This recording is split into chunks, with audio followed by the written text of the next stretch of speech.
আমি মনে করি বাংলাদেশে ধরেন যে বলছিলেন যে গত 4 মাস হয়ে গেছে, এখনো তো সংস্কার কমিশন যেটুকু প্রস্তাবই আমরা দিয়েছি সেই প্রস্তাবও তো এখনো পর্যন্ত আলোচনায় আসেনি। আমি ওটুকু চাই যে যেটুকুই আমরা দিয়েছি, আমাদের হয়তো ভুল থাকতে পারে, আমাদের কমতি থাকতে পারে, কিন্তু যেটুকু আমরা দিয়েছি সরকার সেটুকু অ্যাটলিস্ট প্রায়োরিটি বেসিস কিছু বাস্তবায়ন যদি করত, উদ্যোগ যদি নিত, তাহলে হয়তো বা সংস্কার কমিশন নিয়েও মানুষের মধ্যে এত দ্বিধা সন্দেহ কাজ করতো না। তা আমি মাননীয় প্রেস সচিব আছেন, আমি আশা করব যে উনি যেহেতু সাংবাদিক মানুষ এবং উনি খুবই ভালো একজন গুণী সাংবাদিক, আমি আশা করব যে উনি সাংবাদিকদের স্বার্থের বিষয়গুলো, গণমাধ্যমের স্বার্থের বিষয়গুলো ওনার সময়ে উনি সর্বাধিক প্রায়োরিটি দিবেন এবং সংস্কার কমিশনের যে প্রস্তাবনাগুলো দ্রুত বাস্তবায়নযোগ্য সেগুলোকে উনি প্রায়োরিটি দিবেন এবং সরকারকে বাধ্য করবেন কিংবা ওনার মতামত উনি জানাবেন।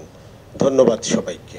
প্রথম তো অর্জন করতে চাই গণমাধ্যমের যেটা, সেটা হচ্ছে যে আমরা গণমাধ্যমের আমাদের যে বিশ্বাসযোগ্যতা, মানুষ আমাদের কথা শুনবে, সেই জায়গা তো আমাকে প্রতিষ্ঠা করতে হবে, নাই তো আমার এক্সিস্টেন্সের কোনো প্রয়োজনই নাই। মানে আমি আছি কেন, গণমাধ্যম আছে কেন, যদি মানুষ আমাকে বিশ্বাস না করে, আমার কথা না শোনে।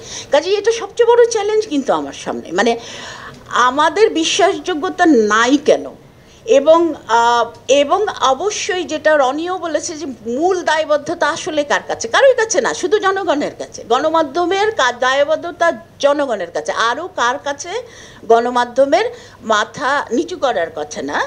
এবং আমাদের কথা হচ্ছে, মূল কথা হচ্ছে যে আমরা গণমাধ্যমে যারা কাজ করছি, আমরা সম্মানের সাথে, নিরাপত্তার সাথে আমাদের এই কাজটা করতে চাই এবং আমরা সাংবাদিকতাই করতে চাই, আমরা কিছুই করতে চাই না। আমরা ভালোভাবে সাংবাদিকতা করতে চাই, এই সুযোগগুলো, এটা আমার অধিকার হিসেবে, এটা আমি চাই। সাংবাদিকদের আর্থিক সুরক্ষা যদি আপনি নিশ্চিত করতে না পারেন, তার কাছ থেকে আপনি স্বাধীন সাংবাদিকতা পাবেন না। তো আর্থিক সুরক্ষা যেমন সাংবাদিকের দরকার, তেমনি কিন্তু মিডিয়া হাউসগুলোরও দরকার। যে মিডিয়া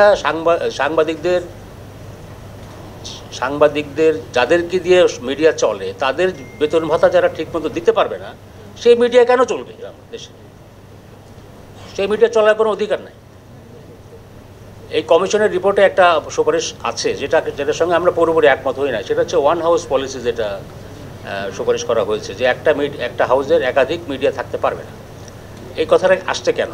আসছে কারণ হলো যে মিডিয়া ব্যবহার করে আমরা অনেকে স্বার্থ দেখার চেষ্টা করে, সবাই করে না, কেউ তো করে। কিছু কিছু সাংবাদিকদের জন্য যেভাবে আমরা গোটা সাংবাদিক সমাজ অপবাদের শিকার হয়েছি, সেরকম কিছু কিছু মালিকের কারণে সব মালিকরাও একই অভিযোগে অভিযুক্ত হন বা তাদেরকে সেইটা একটা দেওয়া হয়। আরেকটা জিনিস সাংবাদিকতার জন্য সবচেয়ে বড় চ্যালেঞ্জ, আরও বড় চ্যালেঞ্জ হয়ে দাঁড়িয়েছে, সেটা হচ্ছে যে ইউটিউবাররা এখন সাংবাদিক। আপনি কোনো প্রোগ্রামে গেলে আপনি টেলিভিশনে ক্যামেরা যতগুলি না দেখবেন, ভাগ্য ভালো যে আজকে বোধহয় তারা সুযোগ পায় না। এখানে ক্যামেরার চাইতে 3 গুণ বেশি থাকে এই ফোন স্ট্যান্ড লাগানো ফোনের মধ্যে। এরা হলো ইউটিউবার সাংবাদিক, যা খুশি তাই তারা করছে এবং সোশ্যাল মিডিয়াতে সেগুলি আসতেছে। সেই সমস্ত সাংবাদিকতার নামে অপসাংবাদিকতা হচ্ছে এবং তার দায় দায়িত্ব সাংবাদিকদের ঘাড়ে পড়ছে। কিছু অনলাইনও এই একই কাজ করছে।